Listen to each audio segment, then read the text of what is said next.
سوال ہے اللہ یاری جی صاحب، سر، جی اور سر، بہت شکریہ سر. سر جی سر. ہمارے علماء کرام میں بتاتے ہیں کہ حضرت عمر نے 11 سال جو خلافت کی ہے تو انہوں نے ایک ہی سوٹ میں خلافت کی ہے اور 14 پیمنت لگے ہوئے تھے ان کو. تو یہ اس میں کتنی حقیقت ہے، کائنڈلی یہ آپ ذرا واضح فرمائیں. تو عمر صاحب کا شروع میں تو وہ تو بہت فقیر آدمی تھے نا، وہ خلافت سے پہلے بہت ہی ان کی محتاج آدمی تھے. خلافت کے بعد بہت امیر بنے تھے. اب مجھے نہیں معلوم اس کے سوٹ کتنے تھے، کپڑے کتنے تھے. بہرحال ان کی مالی حالت بہت اچھی تھی، روزانہ گوشت کھاتے تھے. اس کے بعد وہ ان کے پاس پینے کے لیے بہت ساری چیزیں تھیں جو وہ لوگ پیتے تھے. صحیح ہے، نام نہیں لے سکتے، لوگ ناراض ہو جائیں گے. اور پھر اس کے علاوہ اللہ آپ کا بھلا کرے کہ یہ لوگ اس کے پاس پیسے بہت تھے. اب اس کو اس مرنے کے بعد ان کے بیٹوں کو جو ارث ملی ہے نا، بیٹے بیٹیوں کو بہت زیادہ باغات ملے ہیں، بہت زیادہ پیسے ملے ہیں، اور بہت ساری چیزیں ان کو ملی ہیں. اس کے متعلق میرا ایک تقریر ہے اسی یوٹیوب چینل پہ کہ ابو بکر عمر صاحب ان کی درآمد کتنی تھی. تو یہ اس پہ اگر آپ سرچ کریں نا، ایک میں نے اسپیچ دی تھی کوئی دو سال پہلے، اس میں نے بیان کیا کہ یہ بہت خلافت کے بعد یہ بہت امیر بن گئے تھے. جب مرے تھے تو ان کے پاس پیسے بہت زیادہ تھے اب عمر اور صاحب. دوسرا جی اللہ یاری صاحب، وہ ہمیں 3rd کلاس میں یہ پڑھایا گیا تھا، دیانتداری کا نا ایک ہم، چیپٹر تھا.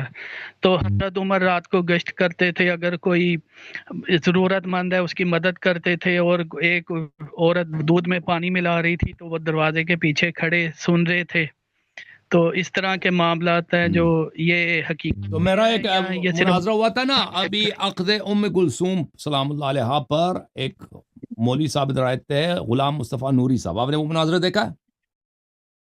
جی وہ پھر لائٹ چلی گئی تھی، تھوڑا دیکھا تھا ہاں، سر. اس کو دوبارہ ایک دفعہ دیکھ لیں شروع سے، کیونکہ اس میں نے بہت دکھایا کہ اپنے عہد خلافت میں عمر صاحب کس طرح بے قصور لوگوں کو مارتے تھے اور بے نوا لوگوں کو مارتے تھے، جو بچوں کو مارتے تھے، عورتوں کو مارتے تھے، جن کا کوئی قصور ہی نہیں تھا. کوئی شخص حدیث نقل کر رہا اس کو مارتے تھے یہ، اور بے عزت کراتے تھے کہ تم نے حدیث کیوں نقل کیا. وہ خلا صحابہ کو مارتے تھے، عورتوں کو، بوڑھوں کو. ان کا کام یہی تھا، وہ ان کا ایک تھا کوڑا لے کے اپنے کوڑے سے لوگوں کو مارنا. ٹھیک ہے نا. اب یہ جو تعریف کرتے ہیں اس طرح کی، تو وہ تو کتابوں میں بچوں کی کتابوں میں مشہور ہے، اس کی کوئی حدیث روایت نہیں ہے. بچوں کی کتابوں میں بہت ساری کہانیاں ہیں جس کی کوئی حقیقت نہیں ہے، لیکن ان کا جو اصلی کہانی ہے کہ عمر بن الخطاب کی گورنمنٹ جو ہوتی ہے، ان کی خلافت جو ہوتی ہے، وہ نہایت ہی کرپٹ. اور ابھی میرا ایک مناظرہ ہوا انگلش زبان میں مفتی حلیم عبد الحلیم صاحب کے ساتھ، کہ وہ کس طرح ان کے جو گورنر ہوتے تھے مختلف، ان کے ساتھ ان کا 50-50 ہوتا تھا. ان کے جتنے گورنر تھے ان کے ساتھ ان کا ہوتا تھا 50-50. گورنر جو بھی آتا تھا نا، وہ جاتا تھا اس کے پاس جوتے بھی نہیں ہوتے تھے. گورنر 2 سال کے بعد اس کروڑپتی بنتا تھا. کہتا تھا 50-50، آدھا آدھا. ٹھیک ہے نا. یہ ان کی کتابوں میں بری پڑی ہے. میں اس کے کچھ حوالے آپ کو دکھا دیتا ہوں. اوکے. اور یہ آپ کے ساتھ میری خداحافظی، کیونکہ آپ نے کہا تھا آپ کے 2 سوال تھے. ٹھیک ہے نا. سوال ہو گئے جناب؟ Okay, thank you sir. جی میں یہ حوالے دکھا دوں، پھر میں چلوں گا ٹک ٹاک سے کال لوں گا، پھر واپس آئیں گے زوم کی طرف.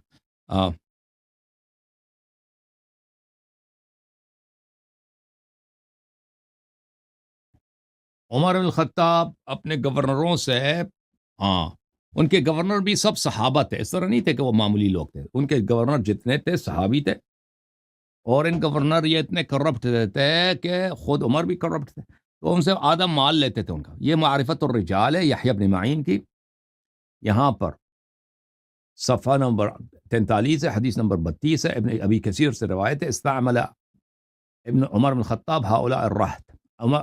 عمر صاحب کے گورنر یہ لوگ تھے. اور یہ ایک شعر ہے ادھر، قال فإنا قد عافيناه من شهادة ونأخذ نصف أموالهم، قال فأخذ من العمال نصف أموالهم. عمر بن الخطاب صاحب نے کہا کہ لوگ شکایت کرتے ہیں کہ میرے گورنر بڑے کرپٹ ہیں، میرے گورنر چوری کرتے ہیں بیت المال سے. ٹھیک ہے نا. تو میں اس کو میں تحقیق نہیں کروں گا، انویسٹیگیٹ نہیں کروں گا، شہادت کسی سے طلب نہیں کروں گا، لیکن اپنے گورنروں کا نصف آدھا حصہ میں لے لوں گا. پھر اس نے ان میں سب میں سے جتنے گورنر کے پیسے تھے، ہر گورنر کے، اس کے آدھے پیسے اس نے لے لی. یہ کتاب ہے الطبقات الکبریٰ لابن سعد، جلد نمبر 3. یہاں پہ ملاحظہ کریں آپ کی خدمت میں عرض کروں کہ عمر بن الخطاب نے اس کے جتنے گورنر تھے، ان عمر امر عماله فكتبوا اموالهم، اس نے اپنے گورنروں سے کہہ دیا، کوئی عراق میں، کوئی شام میں، کوئی مصر میں، بحرین، یمن، بصرہ، کوفہ، ٹھیک ہے نا، مختلف علاقے تو بڑے دور دراز علاقے تھے، مکہ میں کوئی گورنر ہے، اپنے لکھ دو تم نے کتنے، تمہارے پاس کتنے پیسے ہیں، منہم سعد بن ابی وقاص، ان میں سے ایک سعد بن وقاص ہے، سعد بن مالک، فشاطرهم عمر اموالهم فاخذ نصفا واعطاهم نصفا، تو انہوں نے اپنے اموال لکھ دے، کسی نے کہا میرے پاس 1 کروڑ ہے، کسی نے کہا 50، جتنے لوگوں نے کہا نا تو کہا 50 50 50 آدھا ایسا لے لیا، تو یہ ہے کہ بدعت ہے کہ نہیں؟ گورنمنٹ اس کا کتنا کرپٹ ہے بھائی، آپ اس کا آدھا کیوں لیتے ہیں عمر بن الخطاب؟ یہ کوئی سنت ہے؟ نبی صلی اللہ علیہ وسلم اسی طرح کرتے تھے کہ صحابہ کے آدھے اموال لے لیں، وہ اس لیے لے رہے ہیں کہ عمر کو پتا کہ یہ چور ہیں، انہوں نے بیت المال سے چوری کیا، ٹھیک ہے نا، آدھا اسی لیے لے رہا وہ، اور ان کو عزل بھی نہیں کر رہا، آدھا لے کے جیب میں رکھ لیتا، اور باقی جو کہتا آدھا تم رکھ لو۔ اور بہت سارے کتب میں یہ واقعات لکھے ہیں، ٹھیک ہے نا، تو آپ مزید آپ کا وقت نہ لیں، یہ عمر بن الخطاب کا کرپشن کا یہ تھا، تو یہ ایسا آدمی امیر بنے گا نا، آدھا ہر گورنر ہر جگہ چوری کرتا ہے، 50 خلیفے کے ساتھ 50 50 ہو جاتا ہے 50 50